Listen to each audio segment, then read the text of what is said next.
Počúvate Panorámu Rádia Sever, zaoberáme sa dodávkami elektrickej energie a plynu do domácnosti. Na to máme pri mikrofóne inžiniera Michala Daníška, špecialistu podpory predaja spoločnosti Right Power Energy. Jedno z negatív a liberalizovaného trhu s energiami je to, že nielen v zime, aj v lete sa môžeme pošmyknúť. A to je to, že naletíme aj pri domových návštevách, dokonca boli evidované návštevy kvázi distribútorov, ktorí sľubovali, alebo aj konkurencia, ktorá nevedela si dať rady a nevedela, že sa to už nesmie a že sa to nenosí, že treba sa spoliehať na stabilných, dobrých, ľahko preveriteľných dodávateľov energií. Pán Daníšek, čo s tými nekalými praktikami, stretli ste sa aj vy? S nekalými praktikami mám obrovské skúsenosti. Ľudia sa na nás obrácajú a musím povedať, že je to absolútne neseriózne. Ja ich niekoľko spomeniem, ale chcem upozorniť všetkých zákazníkov alebo ľudí bežných. Nik vás nemôže donútiť niečo podpísať medzi dverami a narozprávať vám niečo.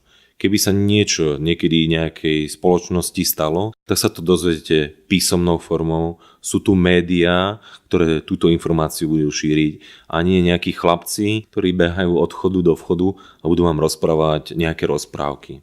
Uvediem pár nejakých praktík, ktoré sú, takže zvyknú zázvoniť na dome a povedia, že robia odpočty elektromerov a potom na vás vyťahnú, predložte faktúru a ja vám ušetrím 10% na energie, hej? Čiže to sú jedni z nich. Alebo vám povedia, že váš dodavateľ krachuje.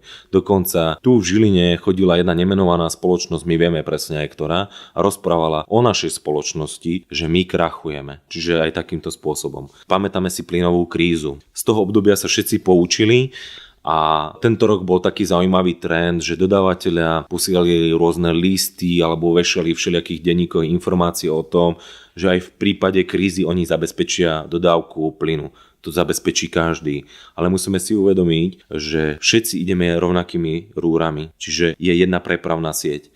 A keď v tej prepravnej sieti ten plyn nebude, tak je jedno, či ste u SPP alebo či ste u Right Power Energy, vy ten plyn jednoducho mať nebudete.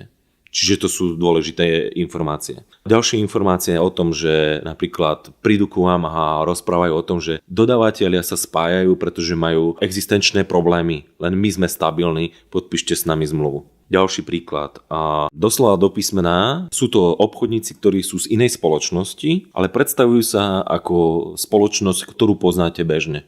Hej? Čiže toho dominantného dodávateľa. Čiže zneužívanie mena. Áno, presne tak. A vy potom podpisujete zmluvu na úplne inú spoločnosť. Áno, úplne bežná prax, s tým sa veľmi často stretávame. Prípadne rozprávajú o tom, že ušetríte 20%, ale nikdy nepovedia, z čoho je tých 20%. Je to z minuloročných cien, alebo z akých je to cien? Skade ste tých 20% zobrali? Vypočítajte to priamo pred mnou. Ten zákazník sa nemusí ničoho báť, nech to pred ním priamo ten človek urobí. Ak je zdatný a je to seriózny obchodník, nemá problém urobiť to. Ten, ktorý to vedieť nebude, vám zakýva a odíde medzi dverami. Ale aj tak je to neseriózne, keď takto klopú na dvere a doslova obťažujú občanov. Áno, presne tak. Dôležité je tú zmluvu, ktorú dostanete pred podpísaním veľmi podrobne preštudovať. Dôležité je, na čo chcem upozorniť, zákon o ochrane spotrebiteľa hovorí, že veľkosť najmenšieho písmena v tej zmluve musí byť 1,9 mm. Bežným právitkom to zmeriate, či má približne 2 mm. Čiže to musia dodržiať. Bol problém s malými písmenkami. Ďalej, aby tam neboli nejaké skryté poplatky za nejaké poradenstvo. Bežná prax 5-10 eur a úsporu, ktorú vám garantovali, okamžite strácate podpisom zmluvy.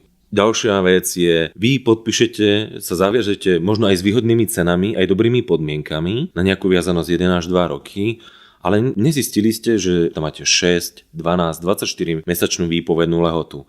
To je potom veľmi ťažké odísť od takéhoto dodávateľa, pretože určite tam automatická prolongácia. To znamená, že keď sa skončí tá zmluva, ona sa automaticky prolonguje, lebo vy ste ju nevypovedali. Alebo ďalšia prekážka je, že môžete tú zmluvu, vy ste sa zazmluvili na nejaké obdobie, vypovedať ju môžete len 3 mesiace pred, alebo najmenej mesiac pred. Opäť máte len krátky termín vyhradený, kedy to môžete nejakým spôsobom urobiť, takže vás obmedzujú takýmto spôsobom.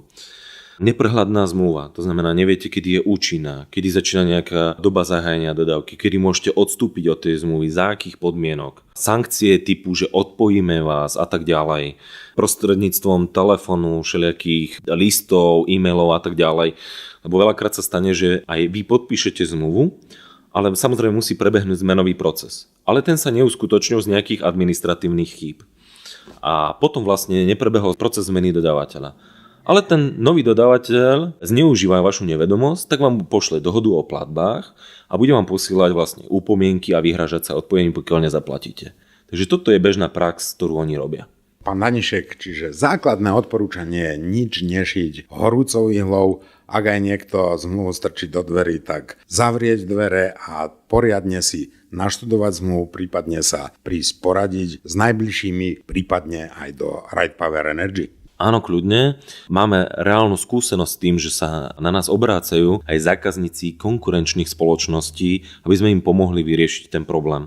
Takže neriešime len svojich zákazníkov, ale kvôli tomu, aby sme šírili to dobré meno, pretože v tomto, by som povedal, obore existujú aj seriózne spoločnosti, ktoré tu chcú byť dlhodobo a chcú seriózne a dobre podnikať, tak aby sme šírili to dobré meno, tak sa snažíme aj v tomto smere pomáhať a reálne máme takéto skúsenosti a reálne to aj robíme. A to boli slova naslovo vzatého odborníka a je ním inžinier Michal Danišek, špecialista podpory predaja spoločnosti Right Power Energy na severe Slovenska.